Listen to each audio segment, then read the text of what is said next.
Hello everyone. In this video of today, we will study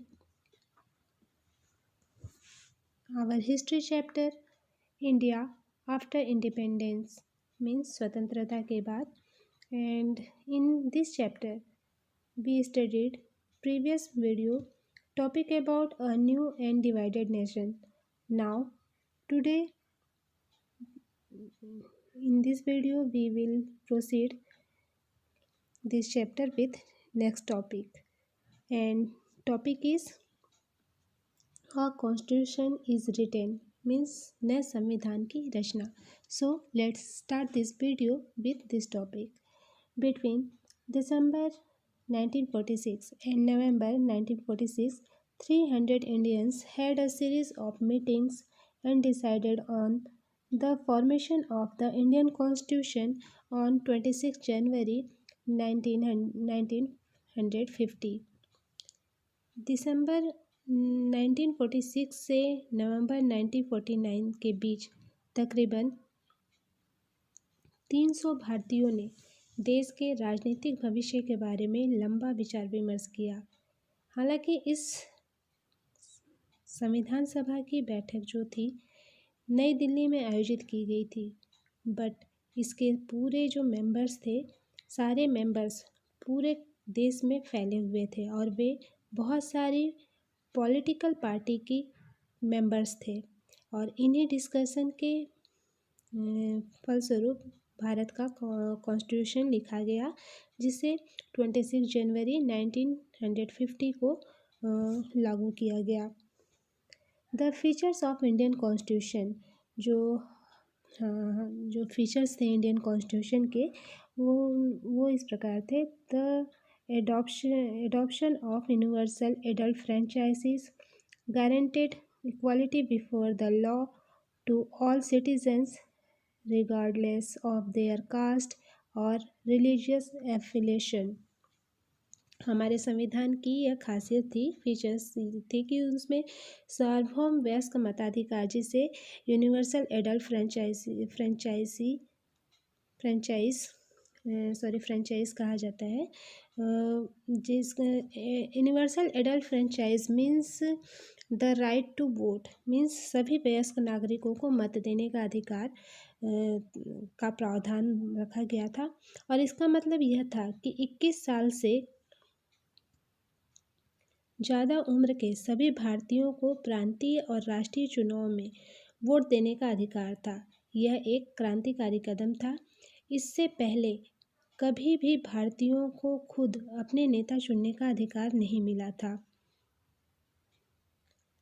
Britain और America जैसे अन्य देशों की जनता को भी यह जो अधिकार था यूनिवर्सल एडल्ट फ्रेंचाइज का, ये टुकड़ों में थोड़े थोड़े चीज़ में ही दिया गया था। और वहाँ सबसे पहले संपन्न जो पुरुषों को वोट देने का अधिकार मिला। इसके बाद शिक्षित पुरुषों को भी मताधिकार दिया गया। मजदूर पुरुषों को काफ़ी लंबे संघर्ष के बाद यह अधिकार मिला। महिलाओं को तो सबसे अंत में वोट देने का अधिकार दिया गया, वह भी लंबे जुझारू संघर्ष के बाद। इसके जस्ट अपोजिट भारत में फ्रीडम के कुछ ही समय के बाद ये फैसला ले लिया गया था कि देश के सभी मेल्स और फीमेल्स को यह राइट दिया जाएगा, भले ही वे अमीर हों, गरीब हों, पढ़े लिखे हों या अनपढ़ हों। नेक्स्ट जो सेकंड पॉइंट था, guaranteed equality before the law to all citizen regardless of their caste और रिलीजियस एफिलिएशन। मीन्स संविधान की दूसरी विशेषता यह थी कि उसमें तमाम जातियों, धर्मों या किसी भी तरह की पृष्ठभूमि से संबंध रखने वाले सभी नागरिकों को कानून की नज़र में समान माना गया, इक्वल माना गया। भारत के कुछ लोग चाहते थे कि भारत की राजनीति व्यवस्था जो है वो हिंदू आदर्शों पर आधारित हो और भारत को एक हिंदू देश घोषित किया जाए। अपनी बात के समर्थन में उन्होंने पाकिस्तान का उदाहरण भी दिया, जिसका गठन ही एक खास समुदाय मीन्स मुसलमानों के हितों की रक्षा के लिए किया गया था।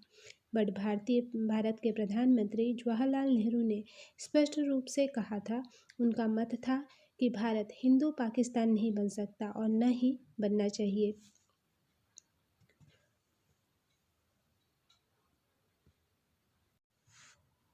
Besides Muslims, India also had large populations of Sikhs and Christians as well as many Parsis and Jainis. मुसलमानों के अलावा भारत में सिख और ईसाइयों की भी बड़ी संख्या थी। इसके अलावा पारसी, जैन और अन्य धर्मों के लोग भी थे। नए कॉन्स्टिट्यूशन में इन सभी समुदाय के लोगों को भी वही सेम राइट दिए गए जो राइट हिंदुओं को दिए गए थे, चाहे गवर्नमेंट हो या प्राइवेट, जो भी सेक्शन हो, सभी क्षेत्रों में जो जॉब्स थे उनका जो कोई सवाल हो या लॉ से संबंधित कोई भी मामला हो, इन सभी समुदायों के लोगों को वैसे ही राइट्स देने का प्रावधान किया गया था जैसे हिंदुओं को दिए जा रहे थे। Means equality before law to all citizen regardless of their caste और रिलीजियस एफिलिएशन का प्रावधान रखा गया था। Offered special constitutional right to the poorest and the most disadvantaged Indian citizen along with the former untouchables, the Adivasis or scheduled tribes were also granted reservation in seats and jobs. हमारे जो constitution है इसकी तीसरी विशेषता यह थी कि इसमें समाज के निर्धन और सबसे वंचित तबकों के लिए विशेष सुविधाओं की व्यवस्था की गई थी। भारत के सम्मान को कलंकित करने वाली जो अनटचेबिलिटी की जो प्रथा थी उस चलन को खत्म कर दिया गया। अब तक हिंदुओं के मंदिरों में केवल ऊंची जाति के ही लोग जाया करते थे, लेकिन अब उन्हें सभी लोगों के लिए खोल दिया गया था। जिन्हें अब तक अछूत माना जाता था, अब वे भी मंदिर में जा सकते थे।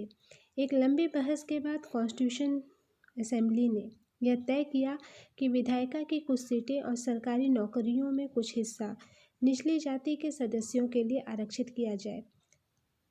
कुछ लोगों ने दलील दी कि अछूत, जिन्हें उस समय हरिजन कहा जाता था, उम्मीदवारों के पास इतने अंक या शैक्षणिक योग्यता नहीं होती कि वे भारतीय प्रशासनिक सेवा जैसी प्रतिष्ठित नौकरियों में जा सके।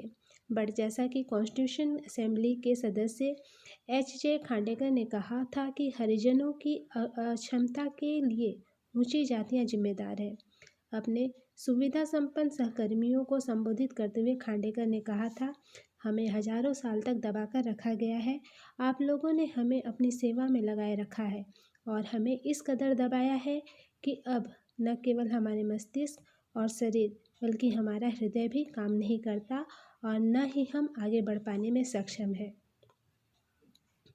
ये जो सेंटेंस है आपकी बुक में भी दिए गए हैं।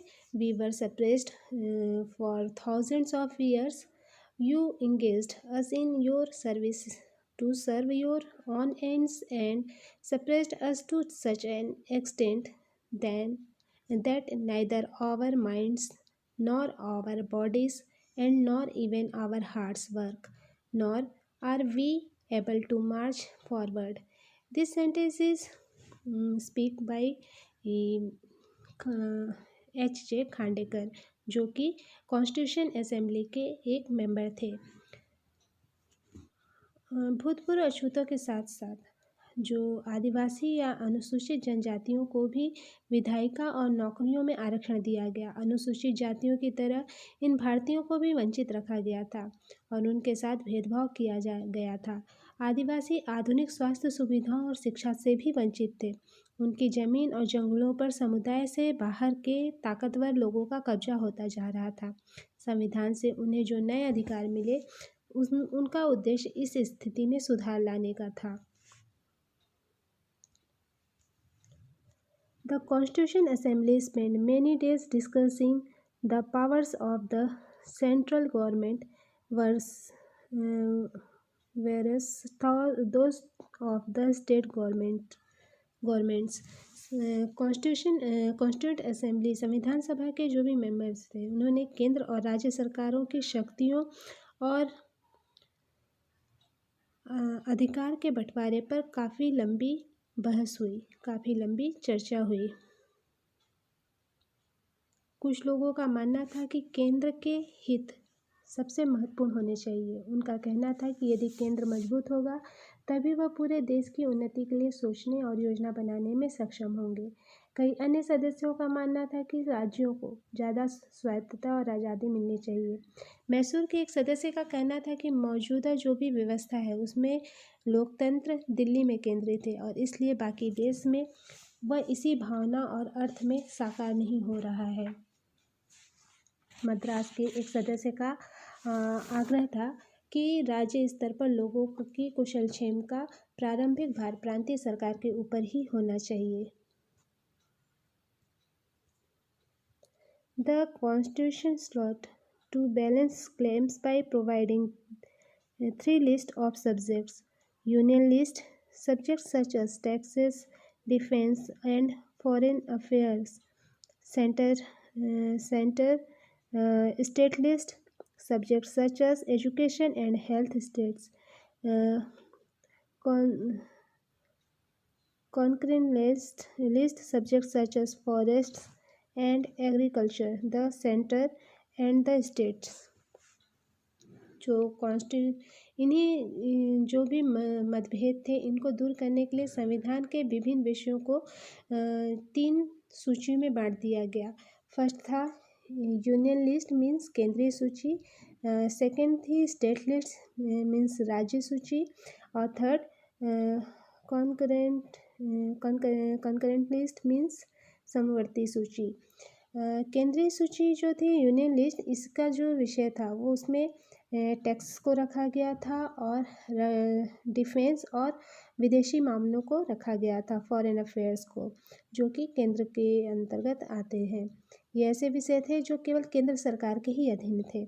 जो सेकेंड सब्जेक्ट था स्टेट लिस्ट, वो राज्य सूची में एजुकेशन एंड हेल्थ को जैसे विषय लिए गए थे, जिनकी जिम्मेदारी मुख्य रूप से राज्य सरकार के ऊपर थी, स्टेट्स के ऊपर थी। और तीसरी सूची जिसे समवर्ती सूची कहा जाता है, इसका जो विषय था ये फॉरेस्ट एंड एग्रीकल्चर से जैसे विषयों को रखा गया, जिनके बारे में सेंटर और स्टेट मीन्स केंद्र और राज्य सरकारें दोनों संयुक्त रूप से फैसला ले सकते थे।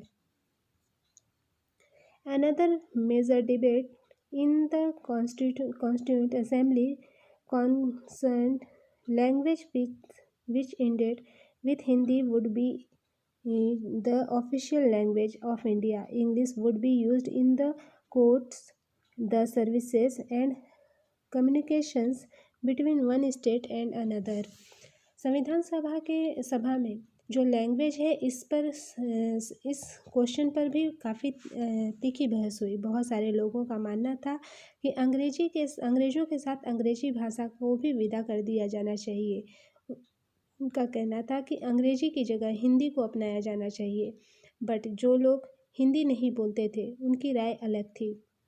संविधान सभा में बोलते हुए टीटी कृष्णामाचारी ने कहा कि दक्षिण के लोगों की ओर से चेतावनी देते हुए कहा कि अगर उन पर हिंदी थोपी गई तो वहाँ के बहुत सारे लोग भारत से अलग हो जाएंगे। इस विवाद से बचने के लिए आखिरकार बीच का रास्ता निकाल लिया गया। संविधान निर्माताओं ने हिंदी को भारत की राजभाषा का दर्जा दिया, जबकि अदालतों, सेवाओं और विभिन्न राज्यों के बीच संचार आदि के कम्युनिकेशन आदि के लिए अंग्रेजी को इस्तेमाल करने का फैसला लिया गया।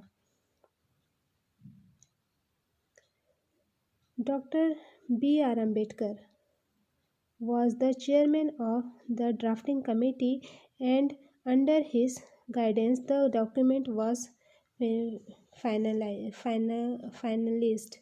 संविधान की रचना में बहुत सारे भारतीयों ने योगदान दिया था। इनमें सबसे महत्वपूर्ण योगदान डॉक्टर भीमराव अंबेडकर का था, जो संविधान सभा की प्रारूप समिति के अध्यक्ष थे और जिनके नेतृत्व में डॉक्यूमेंट्स को अंतिम रूप दिया गया। संविधान सभा के सामने अपने आखिरी भाषण में डॉक्टर अंबेडकर ने कहा कि राजनीतिक लोकतंत्र के साथ साथ आर्थिक और सामाजिक लोकतंत्र भी जरूरी है। यदि लोगों को वोट डालने का अधिकार दे दिया जाता है तो इससे अमीर गरीब या ऊंची और नीची जातियों का फासला अपने आप खत्म नहीं हो जाएगा। उन्होंने कहा कि नए संविधान के साथ भारत अंतर विरोधों के एक नए युग में प्रवेश करने जा रहा है। राजनीति में हमारे पास समानता होगी और सामाजिक और आर्थिक जीवन में हम असमानता की राह पर चलेंगे। राजनीति में हम एक व्यक्ति, एक वोट और एक मूल्य के सिद्धांत का पालन करेंगे। जस्ट इसके अपोजिट हमारी सामाजिक और आर्थिक संरचना के फलस्वरूप हम सामाजिक और आर्थिक जीवन में एक व्यक्ति, एक मूल्य के सिद्धांत का निषेध करते रहेंगे। सो व्यूअर्स, यहाँ जो हमारा आज का टॉपिक था, आज की इस वीडियो में अ कॉन्स्टिट्यूशन इज रिटन, ये टॉपिक कंप्लीट होता है। I hope that you have understood well what was taught in today's video. Next topic of this chapter topic is how were states to be formed. We will study in our next video. Thank you for watching.